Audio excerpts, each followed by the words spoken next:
주영진의 뉴스 입격 세 분 소개해드릴게요. 더불어민주당의 강성필 부대변인, 국민의힘의 박민영 대변인, SBS의 정화성 논설위원 나와 있습니다. 어서 오십시오. 안녕하세요. 예. 세 분과 이야기 나눌 주제 당연히 김건희 여사, 윤석열 전 대통령의 부인 김건희 씨에 대한 특검의 구속영장 청구 소식이 될 것 같은데요. 어제 출석하는 장면, 또 김건희 씨의 이야기, 또 조사받고 나가는 장면 좀 잠깐 보면서 화면 설명드리고 또 이야기를 이어가도록 하겠습니다. 자, 김건희 씨 검은색 정장 차림으로 안에는 하얀색 옷으로 있고요. 자, 특검의 건물 구조가 특이하게 들어보겠습니다. 저같이 아무것도 아닌 사람이 이렇게 심려를 끼쳐서 진심으로 죄송합니다. 수사 잘 받고 나오겠습니다. 저같이 고민하게 아무것도 아닌 사람이. 치가 질문 나중에. 참 죄송합니다. 명품 먹거리가 명품백인데.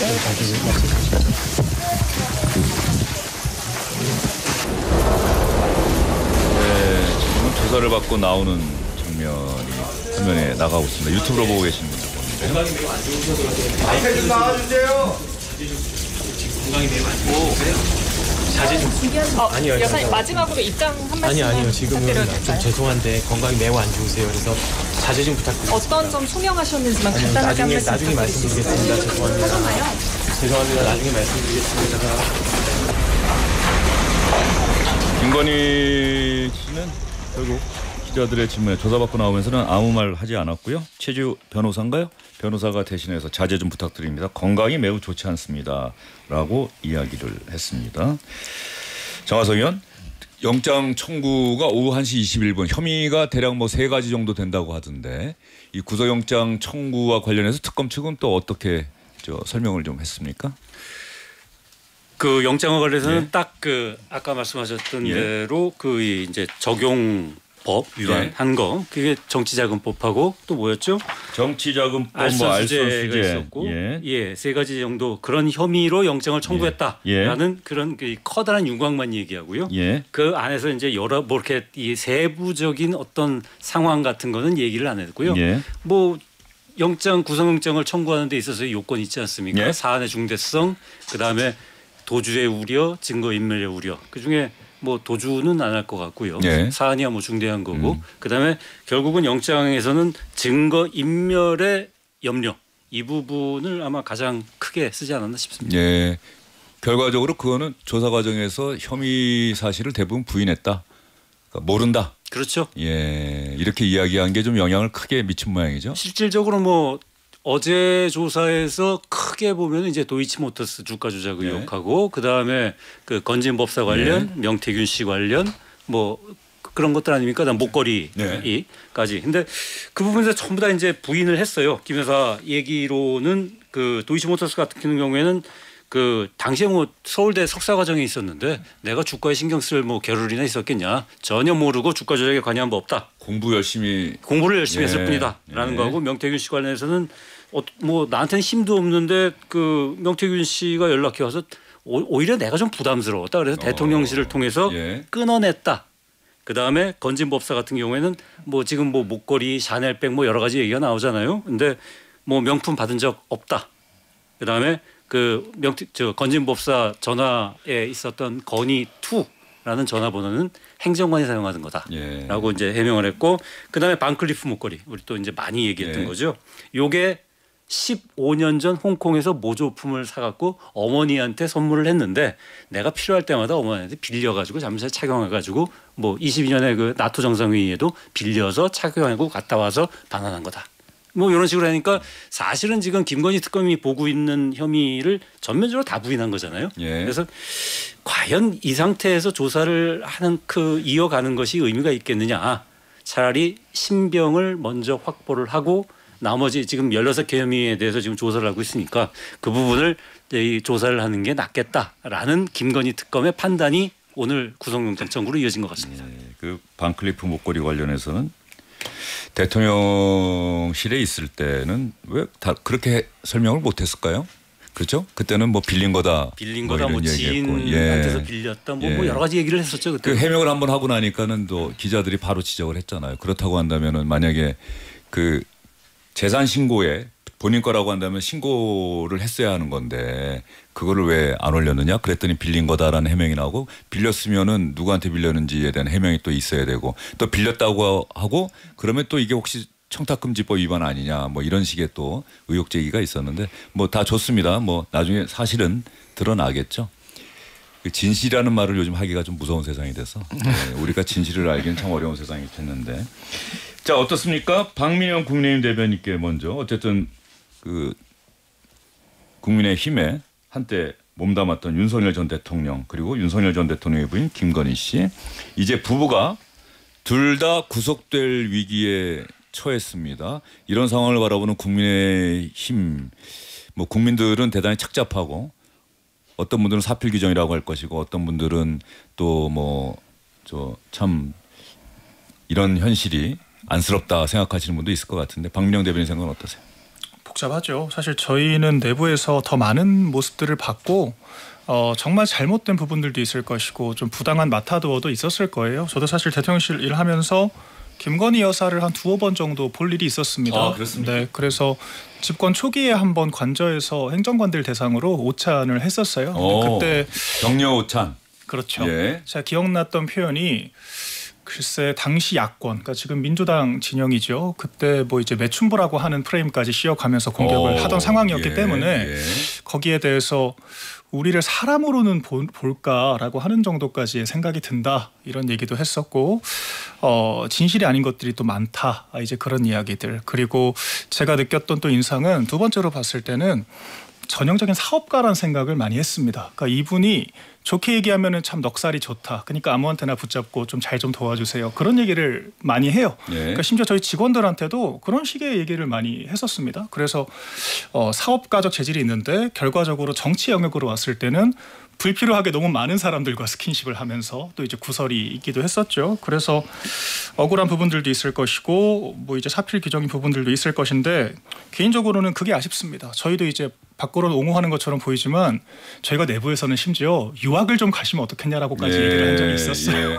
총선 때는 그것도 경로를 이끌어내지 않았습니까? 그 얘기하면 경로한다고 하는 기사들이 워낙 많이 나와서.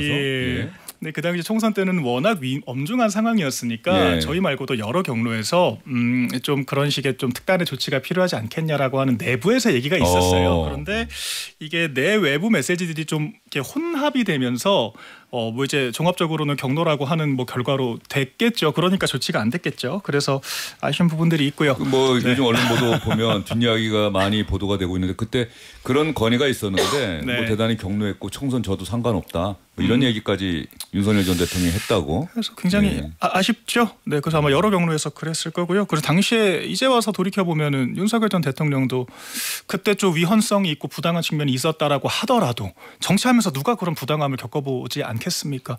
특검을 차라리 받았으면, 그러니까 정권이 있을 때 받았으면은 특검보에 대한 임명부터 이제 예산 할당 그리고 이제 수사 방식까지 많은 것들을 조율할 기회가 있었을 텐데 결과적으로 이렇게 자기 방어도 못하는 상황까지 놓이게 됐다. 그런 부분들은 결과적으로 정치를 잘못한 결과겠죠. 그 격려 오차는 김건희 당시 여사가 혼자 단독으로 저 행정관들 대상으로 한 건가요? 윤석열 전 대통령과 함께 한 건가요? 김건희 여사가 따로 했었고요. 윤 전 대통령도 따로 몇 번 했었습니다. 박민영 대변인이 또 우리가 알지 못하는 뒷이야기도 또 오늘 전해주셨는데 저 강 부대변인 뭐 민주당에서는 어쨌든 간에 이제는 뭐 영장 청구했으니 당연히 구속해라. 이제는 또 법원에 또 촉구를 하겠네요. 네.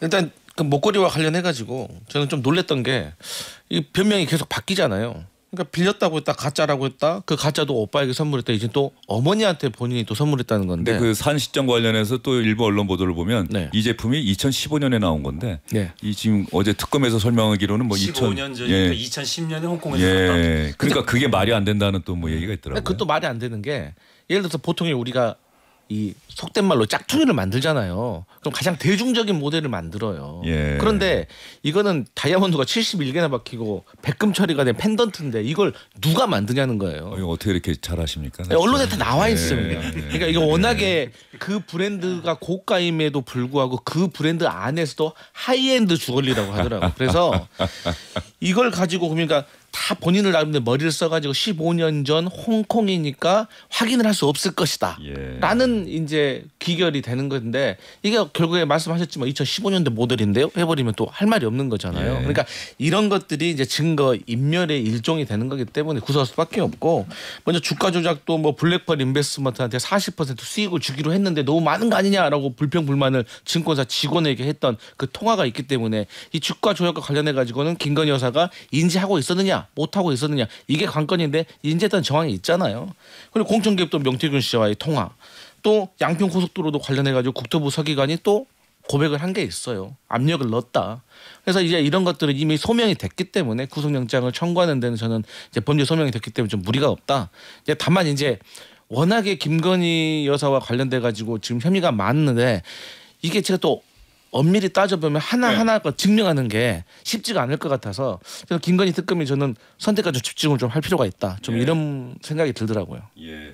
그 오늘 방송하기 전에 잠깐 나온 기사를 보니까 그 건진법사를 통해서 전달했다는 통일교 측에서 목걸이하고 백 특히 목걸이 관련해서 그 건진법사가 대단히 너무 커서 놀랐다. 그리고 잘 전달했다. 뭐 이런 문자 메시지 주고받은 걸 확인했다. 특검이 이런 또 KBS인가의 단독 보도가 있긴 있던데 그 내용이 또 확인이 될지는 좀 지켜봐야 될 것 같습니다. 어쨌든 간에 김건희 씨 관련해서는 그러니까 세간에서 뭐 이미 비상계엄 선포 이전 뭐 전후해서 나왔던 의혹들이 김건희 특검의 수사를 통해서 재확인돼가는 과정이 아닌가 싶은데 정화석 의원 그렇지 않습니까? 그 일단은 이 물증이 있어야 되잖아요. 네. 그게 이제 저번에 뭐 미래에셋증권인가요? 압수수색을 하면서 무슨 녹취 파일이 나온다든지 아니면은 뭐 정말 관련자들이 아주 핵심적인 증언 뭐 아니면 뭐 진짜 녹취 파일 봐도 왜 그게 특검이 압수수색하면 나오고 검찰이 할 때는 그런 게 안 나오고 참 이해가 안 되는 일들이 너무 많이 벌어져요. 예, 예. 그러게 말입니다. 예. 예. 그래서 분명히 지금 뭐 그 김건희 여사 쪽은 어제 조사할 때의 뭐 태도나 그다음에 내용으로 봐서는 아마도 그 지금 김건희 특검에서 하고자 하는 16개 혐의의 대부분을 아마 부인으로 일관을 할 것 같고 예. 그러면은 그거를 입증할 수 있는 아주 촘촘한 증거를 제시를 해야 되는데 뭐 그것만으로도 끝나는 게 아니잖아요. 그 다음엔 또 이 지금 김건희 여사가 자연인이잖아요. 어떤 무슨 공직을 맡거나 그런 게 없으니까 아무것도 아닌 사람. 예, 아무것도 아닌 사람. 얘기했죠? 예. 아무것도 아닌 사람인데 아무 것인 사람으로 하기 위해서는 사실은 윤석열 전 대통령과의 어떤 공모 관계라든지 연결고리를 또 찾아야 되잖아요. 근데 이게 사실은 말은 쉽고 우리가 심증은 많이 가는데 뭐 그게 그냥 움직이지는 않잖아요. 하지만 또 이 법적인 용어는 또 다른 문제니까. 그럼요. 예, 그래서 그런 부분에 있어서 입증이라는 게 사실은 김건희 특검이 굉장히 좀 머리는 아플 것 같다라는 부분이 있어요. 예, 김건희 특검이 뭐 최근에는 그 세 개의 특검 가운데 김건희 특검이 언론에 보도되는 경우가 빈도가 가장 많은 것 같은데 그게 지금 당장에서 뭐 윤석열 전 대통령 체포영장 집행하려고 하고 김건희 여사 소환하고 구속영장 바로 치고 그 아무것도 아닌 사람이 어제도 제가 방송하면서 임찬종 SBS 법조전문기자하고 이야기하다 보니까 아 저게 어쨌든 어제의 답변을 미리 암시하는 말 아닌가라는 생각이 들었다. 아무것도 아닌 사람이 아까 얘기한 것처럼 공직을 맡고 있는 사람도 아니고 자연인이고 그런데 내가 무슨 법적인 잘못을 했겠느냐. 간단하게 말씀드려서 예. 뇌물죄 적용이 안 되지 않습니까? 그렇죠. 알선수재지. 예. 예. 그런 바로 식으로. 이런 부분인데 지난 대선 전에 했던 대국민 그 허위 경력, 허위 학력 그 의혹이 불거졌을 때 그때 기자회견 때도 사람들이 많이 기억하는 단어가 그거잖아요. 저는 그 남편 윤석열에 비해서 한없이 부족한 사람. 네, 부족한 사람. 저는 부족한 사람이라고 이야기를 했었는데 그 다음에 박민영 대변인 대통령실 근무할 때 말이죠. 그러니까 세간에서 V1 따로 있고 V2 따로 있다. 그 당연히 V1이 윤석열 전 대통령이고 V2가 김건희 여사인 줄 알았더니 그게 아니다. 순서가 거꾸로 됐다. 아 그게 아니고 또 V0다. 실제로 어떻게 그런 거 느끼셨어요? 이게 정말 그리고 또 김건희 라인이 있다는 건 뭐 거의 좀 뭐 확인된 것 같고. 그렇죠. 근데 그 김건희 라인이라고 하는 것을 한동훈 전 대표가 조금 자신들의 정적 좀 표현이 이상하지만 좀 거슬리는 사람들을 제거하기 위한 목적으로 좀 오염시킨 경향은 있습니다. 그런데 그와 전혀 별개로 저도 좀 놀란 순간이 있었어요. 이분들은 대통령이 아니라 여사를 모시러 온 사람들인가 하는 분들이 분명히 있었습니다. 예. 몇몇 사람들 뭐 이제 익히 기자들끼리도 알려져 있는 분들이기도 하고요. 몇몇 실명을 저 얘기하기는 좀 그렇습니까? 뭐 그렇죠. 예. 뭐 이제 국정 홍보기획이라든지 예. 뭐 의전이라든지 뭐 몇몇 비서관실의 몇몇 비서관 행정관들에 예. 대해서 그런 얘기들이 있었지요. 저도 좀 놀랐던 게 하루는 저희 박성훈 비서관님이셨거든요. 예. 국정기획비서관이 예. 저한테 그 대통령실 올라온 사진을 한번 봐보라고 하시더라고요. 예. 그게 어떤 사진들이었냐? 그 이제 대중적으로 알려져 있는 그 놀이공원 사진, 그 뒤돌아서 찍은 그 사진들이 예. 있죠. 그래서 저한테 어떤 느낌이냐고 물어보시더라고요. 그래서 제가 전 사진을 잘 볼 줄 모르지만 아마추어의 눈으로 봐도 이 사진들의 주인공은 영부인 같다. 제가 봤을 때 대통령을 주인공으로 한 사진이 아닌 예. 것 같다. 그래서 사실 저도 항의를 했습니다. 저는 예. 좀 약간 그런 급발진을 하는 경향이 있어서 이거를 좀 담당하는 비서관실에 어떻게 이런 사진이 올라오냐라고 저도 얘기를 했었어요. 안 잘렸어요? 뭐 제가 결국에는 잘리긴 했죠. 작년 10월에 제가 비서실장이랑 싸우니까 그때 잘렸습니다.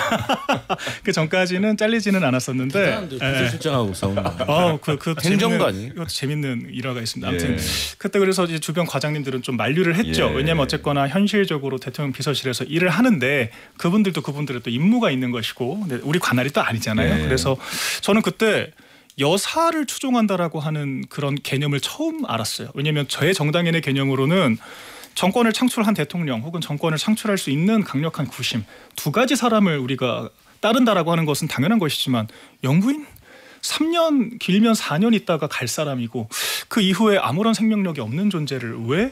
라고 저는 생각을 했었거든요. 근데 순진한 생각이었죠. 사실 그때가 제가 일할 때 초기니까.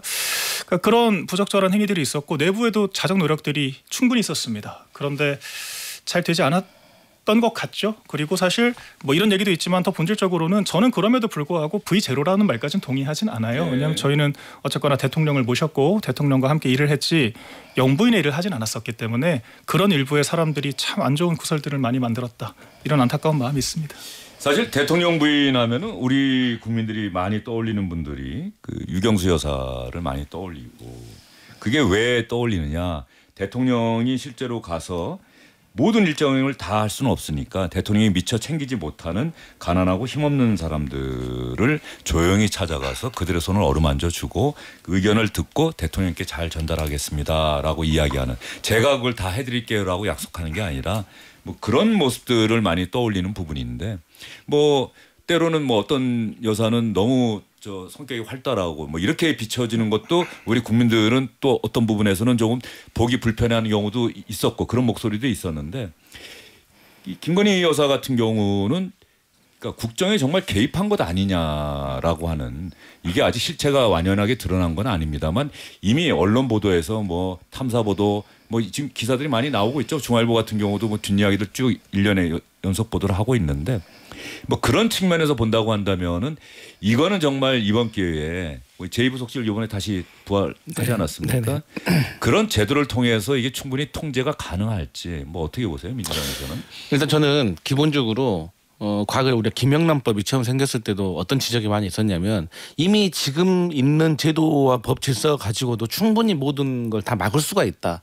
다만 이 법을 활용하고 지켜야 되는 사람들이 안 지키는 것이 문제다라고 말을 했었거든요. 그럼에도 불구하고 김영란법을 만들어서 좀 더 긴장감을 주자라는 것이 취지였는데 마찬가지로 지금 가지고 있는 법 질서 제도 안에서도 충분히 뭐 대통령의 가족, 친인척 여러 가지 뭐 이런 분 가까이 있는 측근들까지 다 견제와 어떤 잘못된 비위에서 감시 작용이 할 수가 있는 것이거든요. 왜냐하면 기본적으로 뭐 민정수석실에서도 다 이런 기능을 하고 있잖아요. 그렇기 때문에 할 수 있는데 문제는 그걸 계속해서 어기는 이제 이 사람의 이 본질이 문제인 것 같아요. 그래서 저는 이제 뭐 과거 영부인이라고 하면 이제 대통령학을 공부하면서 그 영부인론이 있거든요. 네. 거기 보면 이제 대통령의 영부인으로서 가장 이제 첫 번째로 이제 문제가 됐던 건 이승만 전 대통령의 이제 그 프란체스카 여사. 네. 이분 같은 경우 외국인이다 보니까 인해장막 그러니까 본인의 네트워크 자체가 적다 보니까 그때는 사실 네. 언론 보도를 통하는 어떤 뭐 네. 검증이라고 할까 이런 게 거의 불가능했던 그렇죠. 시절이기도 네. 하고. 그래서 예. 이제 만난 사람이 한정적이다 보니까 그런 사람들한테 휘둘린다는 이제 그런 이제 비판이 있었고 그 이후에 이제 유경수 여사 같은 경우는 좀 좋았던 제대로 된 모범상의 하나죠. 네. 뭐 한 일례를 사례를 말씀드리면 그 대통령의 친인척이 교통사고를 내서 사람이 죽었답니다. 네. 근데 여기에 대해서 대통령의 친인척이기 때문에 경찰에서 알아서 이걸 무마하려고 했는데 이 유경수 여사가 전화해가지고 말에 그 대통령에게 이런 사람 구속시켜야 된다. 구속됐다는 거예요. 예. 그러니까 그 정도로 영부인이 세상과 어쩔 수 없이 구조적으로 단절된 대통령에게 정말 제대로 된 조언을 하느냐 그렇지 못하느냐에 따라서 이 정권의 운명이 바뀔 수도 있는데 이 김건희 여사 같은 경우는 뭐 아내의 역할에만 충실하겠습니다라고 용서를 구하던 때처럼 그때 사과하고 반성한 것처럼 살았으면 안 그랬을 텐데 아무것도 아닌 사람이 아무거나 다 하고 살아가지고 이 16개 플러스 알파의 혐의 그야말로 열심히 부지런히 산 거 아니겠습니까? 그래서 이제 만약에 그런 일이 없었다고 하면 갑자기 열심히 부지런히 열심히 부지런히 이것도 다 열심히 부지런히하고 성실히 할 수 있는 것 같아요. 꼼꼼하거든요. 그래서 그렇다면 정권이 무너지지 않았을 것 같다 이런 생각이 듭니다. 갑자기 또 그 이야기 들으니까 이 세상 모든 악은 정말 부지런하다는 또 그런 법원의 생각이 나서 어쨌든 그 윤석열 전 대통령 부인 김건희 씨에 대한 법원의 영장 심사는 8월 12일 다음 주 화요일에 열린다고 합니다. 상당히 긴 시간 아마도 또 주말이 임박해서 법원에서도 좀 이런저런 일정을 고려를 해서 오는 12일 김건희 씨에 대한 구속영장 실질심사가 열린다는 기사가 조금 전에 떴다는 소식 여러분께 전해드리도록 하겠습니다. 뭐 김건희 씨는 이제 법원의 판단 영장 전담 판사의 판단에 따라서 구속 여부가 결정이 될 것 같고 뭐 영장 심사에 어떻게 임할 것인지 뭐 이런 부분들을 상당히 뭐 치밀하게 준비를 할 것 같은데 아무래도 건강이 좋지 않다는 이야기를 아까 변호인이 끊임없이 기자들에게 얘기를 했었는데 정화석 의원 이 건강 문제 뭐 병원에 계속 왔다 갔다 했다는 것 아닙니까? 계속 뭐 예. 지금 통원을 하고 있다라는 예. 얘기가 들리고요. 그다음에 그 이전에 또 이 입원을 했었던 적도 있지 예. 않습니까? 뭐 그래서 글쎄요 뭐 어느 정도 건강이 안 좋은지는 사실은 정확히는 모르겠어요. 하지만 그 이 특검 조사에 이제 출석하기 전에도 조건을 내세웠잖아요. 저녁 6시 이전에 좀 끝내주고 예. 한 번에는 한 가지 혐의씩만 좀 조사를 해주고 그다음에 한 번 조사 끝나면 한 사나흘 정도는 좀 쉴 수 있게 해달라. 내가 건강이 안 좋다. 이게 이제 김건희 여사 쪽에서 지금 요구했던 거잖아요. 그래서 뭐 정말 좋은지 안 좋은지는 사실은 정확히는 모르겠습니다만은 그렇게 건강 문제를 계속 얘기를 하고 그다음에 어제 저녁에 밤에 이제 그 조사가 끝나고 들어갈 때도 또 건강상의 문제가 있기 때문에 뭐 저를 해달라고 하고 하는 부분들이 사실은 특검 측의 입장에서도 그거를 완전히 무시를 할 수가 없을 네. 거예요. 만약에 그러다가 정말 무슨 건강상의 어떤 문제라도 생기면 그 부분은 김건희 특검으로서도 그건 큰 부담일 수밖에 없지 않습니까? 그래서 아마도 뭐 두 가지 측면 그러니까 결국은 어제 그냥 조사 뭐 전체적으로 보니까 그 조사한 시간이 한 6시간 정도밖에 안 되는 것 같더라고요. 나머지는 쉬는 시간하고 조사 연럼 네. 시간이었던 것 같은데 그렇게 될 수밖에 없었던 게 이런 건강 문제라는 그 일종의 하나의 변수죠. 그 조사 과정에서의 변수가 될 수 있는 그 부분. 또 만약 또 한 가지는 그 모든 혐의를 부인을 하니까 이 뭐 이렇게 부인하는 상황에서 계속 조사를 해봐야 무슨 실익이 있을까라는 부분. 그렇죠. 예. 재소환하지 않고 구속영장 그렇죠. 친 것도 아마 그런 이유가 있을 그래서 거예요. 그 예. 두 가지 부분을 김건희 특검이 고려하지 네. 않았을까. 예.